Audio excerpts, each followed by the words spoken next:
Let me start with the CTS zoning. CTS zoning is this block. It extends up to through Sunrise. Other parts of the street, CTS is commercial town serving. It's been on our code since 1980. One of the things that got me interested in this thing when I started studying the CTS zoning is I realized it's incompatible with the street as we see it, in my view. Everything on this street except for one property, which we'll talk about when we get there, does not conform to CTS zoning. Everything is non-conforming except for the bank building. CTS requires 200, for every 200 square feet of retail space, or every 250 square feet of commercial space, one on-site parking space. So if, for example, this site were developed with 5,000 square feet of retail space, you'd have to have 25 parking spaces here. On PUD 5, one of the things we've done is we've said you don't have to have parking for first floor retail spaces. Basically, we've through several provisions in the PUD 5 ordinances, we've eliminated the requirement for first floor retail parking, on-site parking space. So we don't have, the idea is to keep the street as pedestrian friendly, frankly make it more pedestrian friendly and get rid of some of the curb cuts, get rid of the automobiles driving across the street, and have a more pedestrian friendly Main Street. The Main Street character of Old Poinciana Way was really, I think, what everyone wanted to see saved somehow, and our charge was to come up with a way of doing that that provided what I will call reasonable incentives for people to preserve buildings and to develop buildings in a way that maintain the character of the street. Therefore, any new construction under the PUD 5 has to be developed in a manner that is consistent with the existing current architecture. Probably as good a time as any to talk about residential density. CTS allows for 6 units per acre, 6 residential units per acre. PUD 5 allows for 10. There's 2 exceptions to that. One is if you are reducing density down to 13 units per acre from higher numbers. We're going to see some properties on the street today that have significantly higher density than 13 units per acre. And the other is if you put your parking underground. Why do we care about parking underground? A lot of us don't particularly like underground parking. I don't particularly like it either. But the advantage of underground parking is it takes cars off the streetscape, off the property, and you can substitute hopefully pedestrian-friendly space. One of the principal requirements of the PUD 5, and it's a very important requirement, is that you have 30% public open space. That's open space that people can use, people can walk in. Susan, this property we're standing on, plus the bank building, are the only 2 structures on Old Poinciana Way that can go to 3 stories. And the 3 stories has to be 35% lot coverage. So it's a much smaller footprint. There are only, I'll repeat that, there are only 2 buildings on Old Poinciana Way that can go to 3 stories. This property, not the restaurant, just the gas station area, which this is about 120 lineal feet, and the bank, which is 100 lineal feet along the way. You cannot. And what you read in the newspaper today is, I'm glad you asked the question, Susan, because what you read in the newspaper today is absolutely false. You cannot go 5 feet back on an urbanistically contributing building, chop the back of it off, and put a 3rd story. This area here that was all done in the late 1980s by the Testa family. That's when they built the archway that's here. But the open space in this property is something that's very important to everyone and is anticipated in the PUD 5. The restaurant itself breathes very well rather than a lot of the other buildings on the street that go lot line to lot line, and that's a characteristic that under the PUD 5 we would like to save. Now there's 2 things that are important about this. First of all, as Mike said earlier, under the CTS zoning you could demolish this entire property and redevelop it for whatever the present owners want to do with it. But if they decide to go under the PUD 5, and it will be their decision, this is an optional element. It's not for sure that they would do it. We need to give them incentives so that they could go forward and redevelop their property that's something that benefits the entire town and not just the property owners.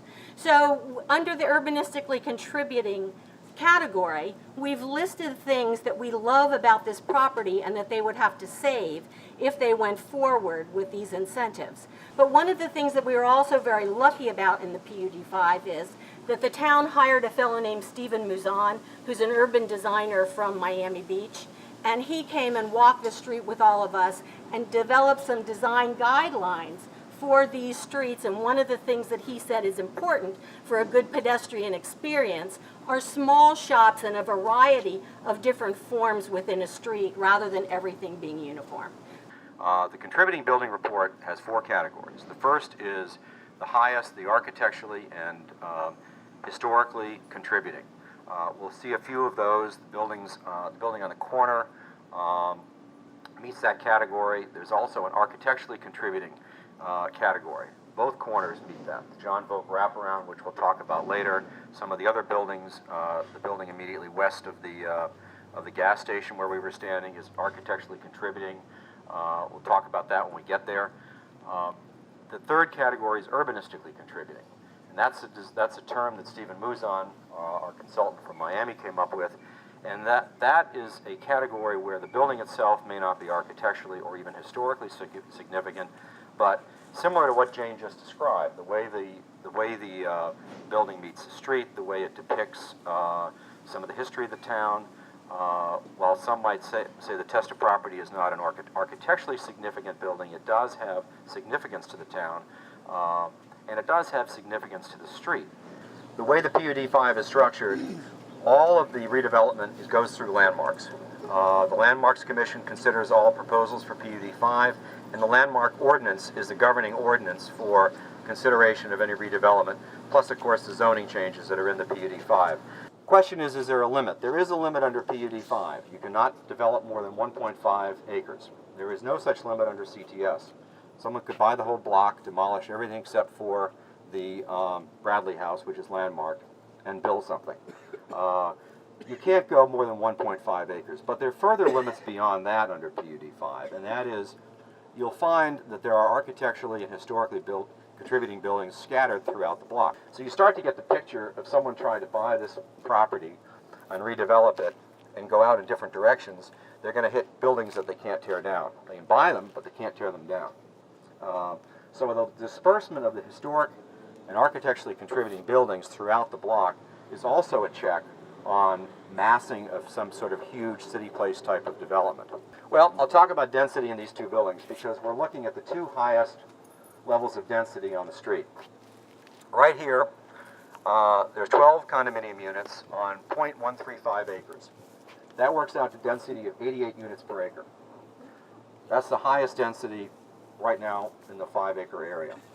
The Gus Moss building isn't much behind. That's 8 units on 1/8 of an acre. That works out to 64 units per acre. And it is the highest density that actually faces Royal Poinciana Way. I point that out simply because I know there's a very legitimate concern in the town about density, and I appreciate that and share that concern. The reason we picked 13 units per acre is that's the maximum permitted under the comprehensive plan, and we didn't want to go higher than that.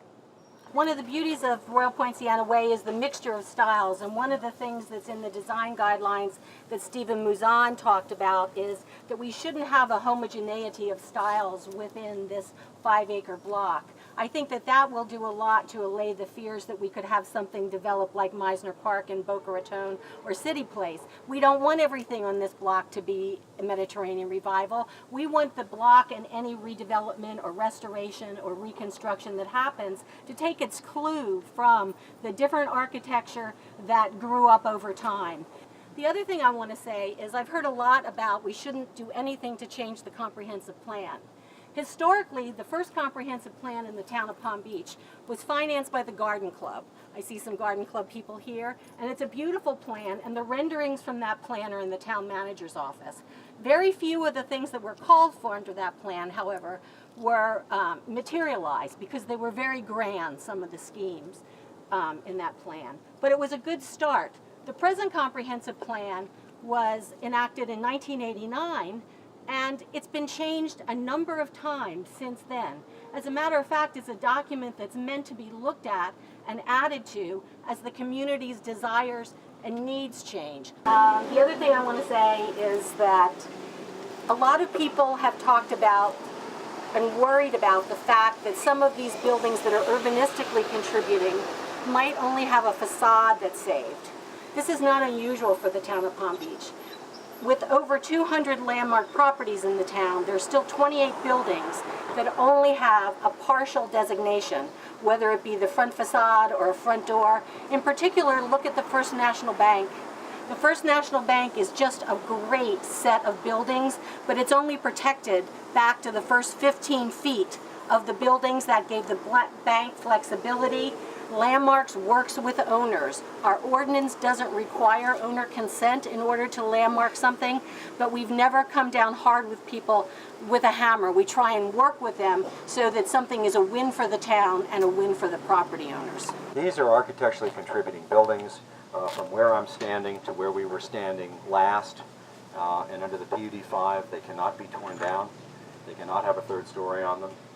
They would have to be preserved under the PUD 5 and could not be demolished. Under CTS, they could be demolished. There was a question, though, I want to answer for everybody. The question was whether you could put a third story here under PUD 5. You cannot, but could you under CTS? And the answer is you cannot as of right. You would have to ask for a variance. And you could ask for a variance under CTS to put a third story on frankly, anything along here. We have a provision in the PUD 5 that says there are no variances allowed on certain things. In addition to density, which is town-wide, you cannot get a density on height.